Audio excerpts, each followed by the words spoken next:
Okay, I'm at tradingviewhere.com. We're gonna take a look at electric vehicles and look at some how we can use exchange traded funds, and we'll look at a particular individual one too that might be interesting. And right now I'm at this thing called iDrive, right? It's IDRV. It's an exchange traded fund. Now here's the thing with exchange traded funds; those are baskets of stocks. So instead of buying, let's say, Tesla, I could buy a basket of stocks that might have 25, 30, hundreds of stocks within a particular thing. So like the S&P 500 is the 500 largest USA stocks, and the Nifty 50 is the 50 largest by market cap India stocks, and you could go into particular sectors like electronic vehicles. And so it's real important to know what you're looking at if you're going to be following something. So this iShares, iDrive, a lot of people think, oh, that's electric vehicle maker, but they're actually electric vehicles and autonomous driving technology. So it's both autonomous and electric vehicles. So it's not a pure electric vehicle play. So if I look at, let's say, go to the iShares website as an example, and I start looking at their holdings, that's a key thing, I can see that I'm not seeing a whole bunch of electric vehicle manufacturers. Obviously, there's Tesla, and that happens to be their number one weighted thing at 5% weight of their holdings. But you can see I've got Samsung, Apple, Intel, Alphabet, which is the parent company of Google. Toyota makes cars, Qualcomm, NVIDIA, and Advanced Micro Devices. So other than Toyota, and certainly Tesla is an electric vehicle maker, and Toyota has potential on that. These are more involved in that autonomous vehicle type sector. So if you're saying, I want to really invest in pure electric vehicles in an exchange traded fund, you're not getting this with this. It's both. So you can see it's iShares, self-driving electric vehicles, and tech ETF. Is the full name of it. So just always good to be aware. All right, well, let's learn some of the concepts that we've been learning in the course and apply some of those to an exchange traded fund. You might still like this. Say, no, I love this. Look at all these great stocks. I want to invest in this and get that diversity there because I do want to play in both EV, electric vehicle, and autonomous driving. So let's say here we are at iShares, and which is the exchange traded fund. You want to go to full featured chart. Again, whatever you might be using, I use this one because you can use a free aspect of it with TradingView. So let's go to full featured chart here. Okay, let's blow that up here a little bit. Here we go. And here's what we're looking at, those electric vehicle and autonomous driving. One thing too, because you saw it had all those different types of stocks in there, like Apple, some of them pay a small dividend. So on your iDrive, if you hold it for more than a quarter, you would get paid a 0.67% dividend, a very small dividend at this point. So you get a little income on it too. So if we look at this, we can see, what are we seeing here? So we're seeing a definite gap down as far as what's going on here, right? We see a definite gap down over this is a current trading day, and then the 3 days prior, we can see that we have a definite gap down here. But if we look at it long term, and a lot of people might trade like an exchange traded fund like this, over a more longer term period, for example. So let's put our tools up here, and if we looked at this over a real long term, and we can see going way back here, let's say we'll put it right here, and we connect ourselves, and we can see, okay, what are we seeing here? So we have this nice long term, and long term, I'm talking about, we're going back for about 4 months, about a quarter. So going back a quarter, we've had this very nice long-term upward trend with a big, nice space in here. So, and we've got some touches in here, and it held above that line, went up a little bit more, approached the line a couple more times. But now what's happening, even with our long term, we broke through the trend line. So, it is a definite break here. Look at that. It's a full gap down. It's a full breakage of that long-term trend line. Even if we looked at more of a short-term trend line, it would be breaking that as well. Maybe we're looking here where it was more sideways, looking at more short-term.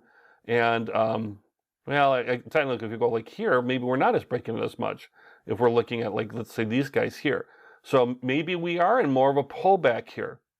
So that could be a way to look at. We've had a gap down though, but maybe we're in more of a pullback that might be occurring here. So with that, it's something to consider as far as, do we trade on it? So maybe what we do is, instead of looking at these, we're looking at these lines, we could be saying, well, maybe we're in a new downtrend here. Maybe that's the other possibility that's happened. We don't know yet because this is our peak here. Like here's our peak. And we maybe have a touch here and touch there. Well, there's two touches. So, you could argue definitely that there's a downtrend here as well. But we've had a nice up day here, or currently during the day, but there's some indication there. So we might need some more indication going on here. So there's our trend type stuff. But let's say we put on, let's take a look at this and say we'll put on a moving average on here. And then we can look at these moving averages from different time periods, whether you might be trading a short time frame or a long time frame. So let's say we're going to use a weighted moving average. And the real key is with our weighted moving average is how long we want that time frame to be here. Let me take one off. I put 2 on by accident. And I'm going to just adjust my weighted moving average in terms of style so you can see it a little better. So I'm going to make my weighted moving average in orange. I'm going to put it real thick so you can see it. And this is on 9 days right now. So it's just 9 days, looking at the last 9 days, weighting the more recent days a little bit heavier with the weighted moving average. And you can see how we've been above the weighted moving average, but then it broke through a little bit here, but then it went back up and hung in there, and then it's definitely below the weighted moving average. So this was a definite gap down, a definite sell signal. We might be on a definite downtrend for all we know. So right now, this would be, if you wanted to buy, you might be cautious on this in a short-term type frame because we're looking at 9 days. But let's say we just believe in autonomous vehicles and electric vehicles, and we know long-term that's the future, right? We think that's the future. So we go backwards, we can see we still have that moving average where it's a 9-day moving average and it's followed along there and stayed above it. Now let's change our moving average to something a little bit more longer term. Okay, so if we look at it from a 50-day moving average, you can see how we're well above the 15-day moving average. Went up here, so that was a buy sign, and then stayed well above that for a very long time. Now it's approaching it. So we might want to look at this and say, okay, from a long-term viewpoint, we might still believe in it, but we might say we want to see if this is going to turn around and start going back up. So that's something we might want to look up here and see if that's going to turn around and go back up, because it definitely have a gap down. We definitely might potentially have a downtrend after our gap down. I mean, that's something you got to be noticing there, and just see what happens here. Are we going to continue that long-term, upward trend? Is it just a minor pullback? But a gap down is really concerning with that. But if we look at a longer-term moving average, okay, that hasn't crossed yet. Maybe what we might want to do is let's use an indicator, a moving average crossover roll. We're at a 50-day. Let's use a 10-day weighted moving average. We'll keep them the same and look where they cross and see if we have a crossing opportunity. So not only, as you know in the lessons, how we have moving. Okay, so our shorter term one is in blue here. Let's change that color just so it stands out a little, or let's make it a little bit more thicker. Let's just do that. There we go. Okay, so as you know, not only when the price crosses a moving average, that's a definite buy or sell signal, right? So if we look at this is now a 9-day moving average in blue here, you can see right here, once it gapped down, that was a definite breakage of that. That's a definite sell signal, right? But we're still above the longer moving average. So if we're looking at, maybe we want to look at a moving average crossover where we're not looking at the prices, but if you remember that lesson where we're looking for the two crossovers to basically cross each other over, right? So they're gonna cross each other over. Maybe something like, it's gonna look, where it's gonna cross each other.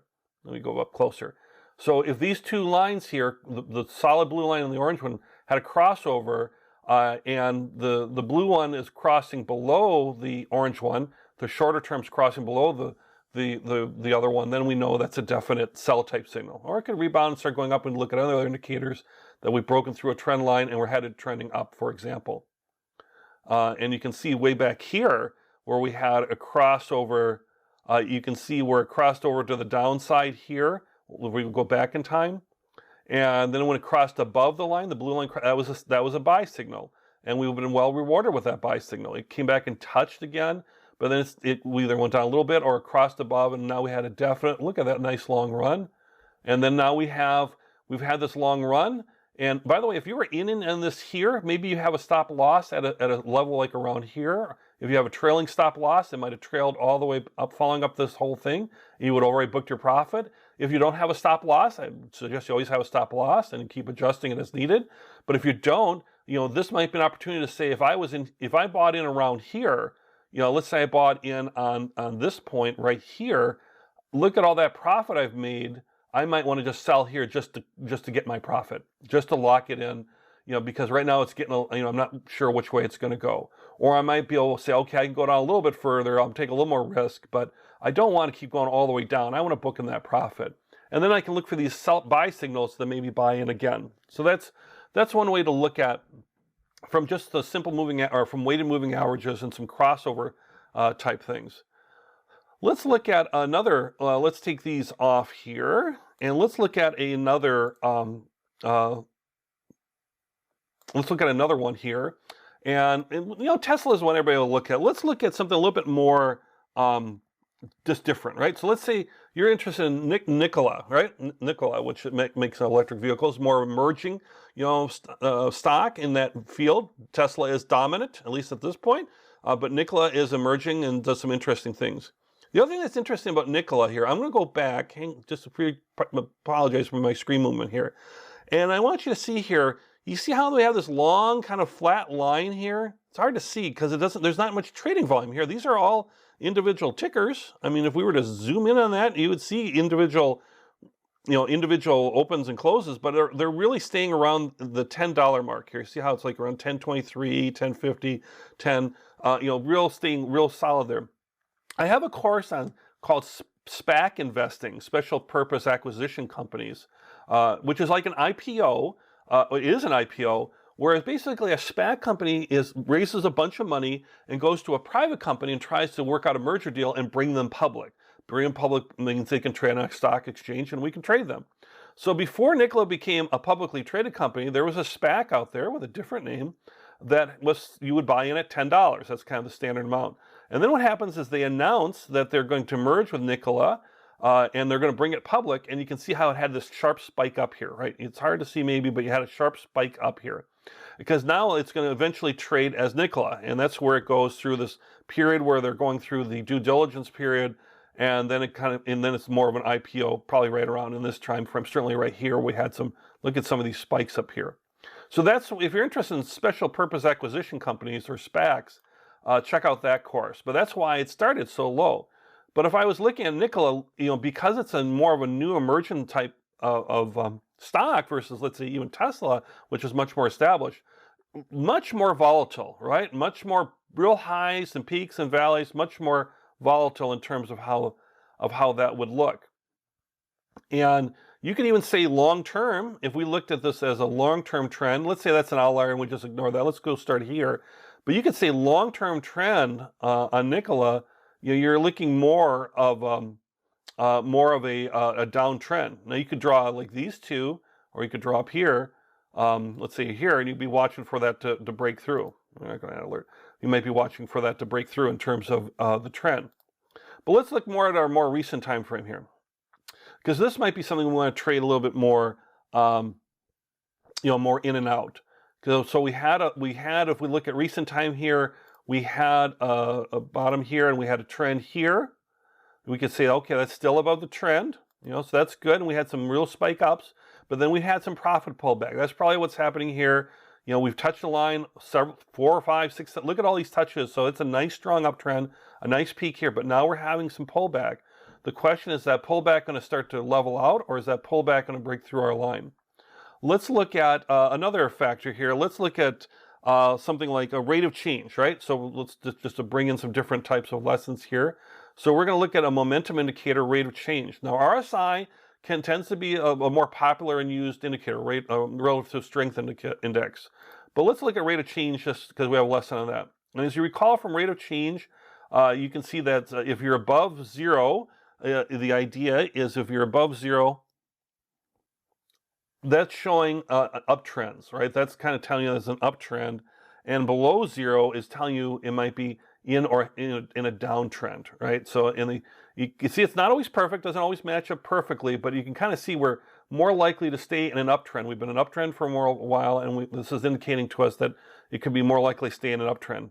Versus right here, it's kind of indicating this could go to a downtrend. It didn't. It actually stayed or had been in a downtrend. Actually, you see how it had been in a downtrend, and it stayed there, but then it started to turn around, went to touch that thing, but we're still above zero. And really, once it got to here, and you can see the line up here, right about here is when the ROC was starting to indicate, now it looks like we're definitely in an uptrend, and it did continue from there. So if we look at this from a current standpoint, we could say from a rate of change that we're above zero, could be still in an uptrend, so that's a good sign. we've had some down days, so there might be a little pullback. Our long-term trend, our longer-term trend has been pretty solid. So these are all, good types of indicators around, Nikola, though we have to be aware with Nikola that it does get spiky at times. So you just have to be aware and ready for that as well.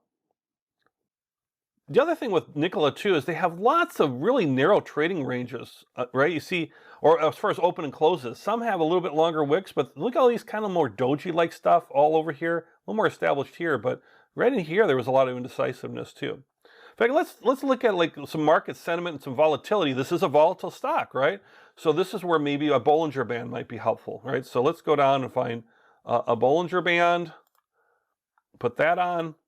Okay. So what's this telling us?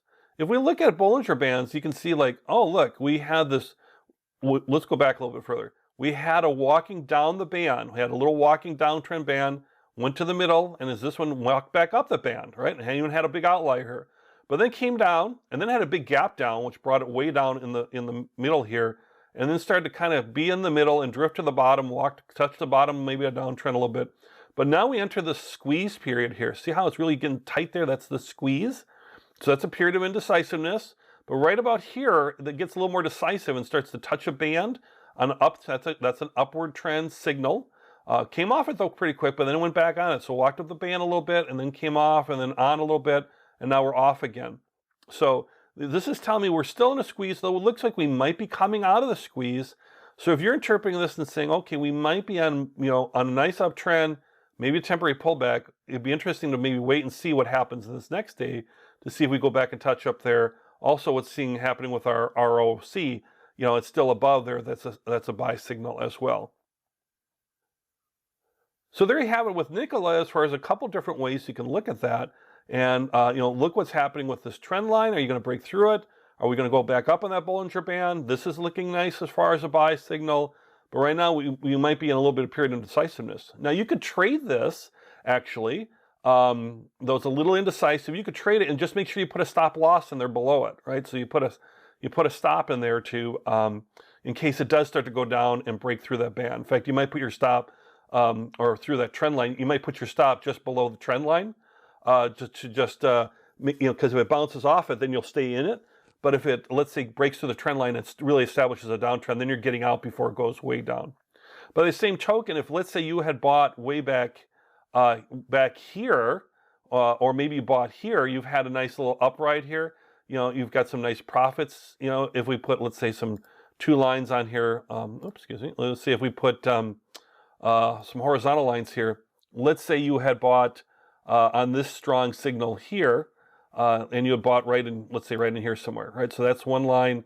Well, that's our line. So anything above this line, we're going to have profits. So if you put your stop loss in here, you've booked in some of that profit between here and still stayed in your position if you had bought this previously. So a couple of different ways that you can apply a few of the indicators into both an exchange traded fund and also into, in this case, a very spiky type of emerging electric vehicle stock. Oh, and one last thing, I put volume on here. Usually volume will default on it, but you can see along the bottom, this is volume, some bars that show you how volume has been going as far as trading volume, how many actual trading transactions. You can see it's been pretty steady, a little spike up here that brought it up, and then in terms of volume, and you can see how we have this long upper shadow, and then the volume stayed pretty steady, a couple nice days in volume, but then now the volume is really kind of petering out. So, there's not a lot of, like if I was worried that this was going to have a big spike downward, I would expect this volume to be higher. The same token, if this was going up and I might like maybe a gap up, I might expect this volume to be upward too. But right now it seems pretty calm. People are watching, people are waiting, but I think if there's some buy signals coming up here, maybe you'd see this volume coming up to here or maybe up to a high level. So be kind of watching for that as an example of how you can use volume as another confirming indicator.